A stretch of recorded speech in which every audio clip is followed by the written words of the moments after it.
Hey everyone, welcome back to CryptoCache. Thank you so much for joining me here. Hope you're having a great day. Avalanche analysis incoming. Let's take a look here. We're at $22. We saw a pretty aggressive wick down to that low $20 mark, about $20.50.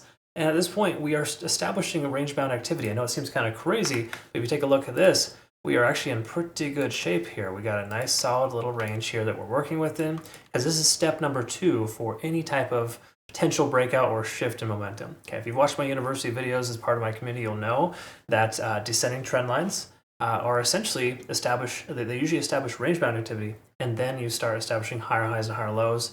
And once you break that range-bound activity, that's when you want to consider a long. Okay, so even though we are having a falling wedge breakout, there's a good chance we could see a run towards that 2260, 2270 to even test this golden pocket, this more local resistance range. I think there's a solid chance that we're going to be able to see the price action break. We also got to give it time to be able to make sure that this channel is essentially broken. Okay, so range-bound activity is one thing, but breaking that is another. Okay, so we're looking for a closure above this 0.618 fib level. Somewhere in the range of about $23 would be a safe number there for us to consider along with confidence, because by then we'd be establishing higher highs and higher lows. Right now it's just this choppy behavior in this range. Okay, so again, just to preface there, kind of give you a heads up on what I like to look for trend reversals and how things typically like to or should play out. Again, does it always happen that way? Definitely not. But statistical probabilities are increased by waiting and being patient. Okay, at this point, we got to recognize that there's a lot of short liquidation levels here, about 22.80 upwards of 23, even $24. So when we see that, we recognize that that is a pretty significant margin right now. It means the price will probably move towards that level. At the very least, just to see a little candle wick up, it'll probably look something like this.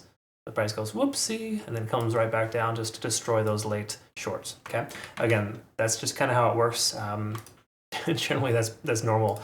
So again, throwing that out there, you understand that could happen. Is that distinct reality just yet? Not exactly, but if we look here, $19 to $20, heavy concentration liquidation still has yet to be swept. Okay, so these are all a lot of longs with low to medium leverage, essentially buying those dips at $20 every time and having some success. Because again, these exist from August 16th, by the way. Okay, so again, it's not a guarantee that level is going to get hit. If we come back down to the low $20 mark, then we might want to consider, an extra wick down to destroy those longs. But once more, at this point, anything could happen, but it does seem statistically more likely we're going to see a little bit of upside moving forward. And I'm feeling that way because Bitcoin has a lot of volume flowing into it. There's a solid chance we're going to see 59K as a possibility here today. And I think that, if you're not familiar with my Bitcoin analysis, make sure you watch that so you understand what I'm saying, because, the amount of volume flowing into Bitcoin right now is very, very high. And you got to respect this here. Not a lot of folks are paying attention to volume, and it's speaking very, very loud. Okay, so again, we're seeing a lot of confirming factors with Bitcoin shifting its momentum.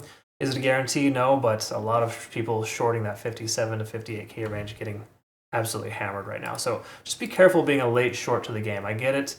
The overall trend is still bearish, but you want to pay attention to a lot of things, and I think volume is an important one to recognize. Speaking of volume, let's look at this here. This is a volume profile visible range, VP-VR, or VRVP, depending on how you look at it. We can see here that there's a lot of volume above us, right? So 2250, 2240, there is some resistance in the range, basically implying that we might see the price action reject here soon. Okay, that's a possibility. So don't overlook that either. That's points of control are exactly that. They kind of control the price action. If we break above that, different story, but we have a lot of resistance above us, so I don't think you should be blindly bullish just because Bitcoin's having a good day. Okay, take a look here at the daily time frame. We can see we are still not in great shape. Stochastic RSI is the only thing really showing us here that we are in good or better potential shape. If we do take a look here, of course, at MACD is trying to converge, hasn't yet. There's not a lot of reasons why a long position is viable at this exact moment. Okay, again, we want to be above the 20-day SMA at the very least, and that would put us at like 2320. Okay, so again, we're a long ways away from breaking bullish. Even if we do break this range, I wouldn't say we're just blindly going to 100, right? We gotta be able to ramp up and have some contributing factors, which we can kind of see in most cases on the 4-hour. So just to double check and confirm, we're breaking free from this falling wedge pattern. We're now over the 20-day SMA. It's generally a good favorable sign. This basically tells us we should no longer be blindly bearish. It basically just tells us in a lot of ways that while we're not fully bullish, we need to pay attention and be open to the idea. Okay, if we look back here, false positive. Okay, totally happens. But again, we are honoring our descending trend line. We tried to break free from that 200-day SMA, didn't do it. There's a lot of resistances at that point, right? That 0.65, 0.618 fib level. Multiple reasons why that failed. Okay, a lot of it was Bitcoin coming into a resistance range too, and just not having enough volume to maintain itself. Right now, Bitcoin does have a lot of volume. AVAX, I wouldn't say quite as much. So while this is nice to see this extra volume, we need to make sure that we are, being patient and considering some alternatives here. Either way, that's a very, very good, healthy sign in most cases. And if we look at the 4-hour, we can see while we haven't broken above 50 on the RSI yet, that's usually a good indication that we're on the right side of the tracks. We see money flow index slowly increasing, and we can also recognize that MACD is converging here. We got a little MACD-FU there, where, interestingly enough, this much price action didn't even pull the price down enough to diverge. Okay, so these are all good signs. Generally favorable. 4 hours looking pretty decent.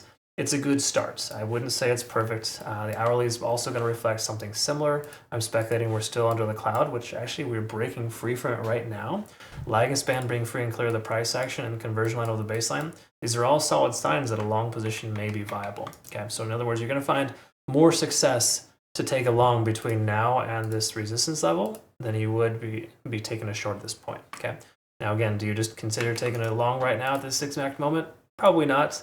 But again, it's looking pretty solid here. And with us being closer to breaking free from the cloud, that's a good consideration. So we got 2.5 reasons here out of 3 to consider a long position on a smaller time frame that has tight margins, and you're not getting stupid and crazy with it. You're not going to take a long to $30 with AVAX. You might want to take a long to this 2260, 2290 mark and consider securing profits at that point, because there's a lot of resistance at that level. Okay. That's how you're supposed to trade. But the key takeaway here is you would usually want to wait for confirmation above the cloud for at least 3 or 4 hours. That's my little confirming rule that I have. So right now, seeing it break free, it's all nice, and it could continue to run, which would be great. I still wouldn't feel comfortable taking a long at this point because of that. However, 4-hour RSI over 20, we're getting close to breaking 50 on the RSI on the 4-hour too. These are all little things I like to look for. So generally favorable. I would say at this point, AVAX has more potential or more propensity to increase than it would to decrease, considering we've broken this descending trend, this falling wedge pattern. And just be mindful to pay attention to when we break free from this range. That's when great things are going to happen. Okay. All right, folks. Thanks again so much for watching. Hope you learned something today. Make sure you join on over to our CryptoCache.tech community if you'd like to become a better trader. Got really good, awesome traders here, and more important, if you're not familiar with our community, trade alerts. Please read through the trade alerts here. I send these out for trades that I'm planning to take. And then, of course, obviously, we have our signals guide too. You have to read that if you're going to be planning to take any of my trades. Right? Again, I have a different risk tolerance than the average person. Okay. Hopefully, that works better for you. Thank you again so much for watching. We'll see you in the next one. Take care.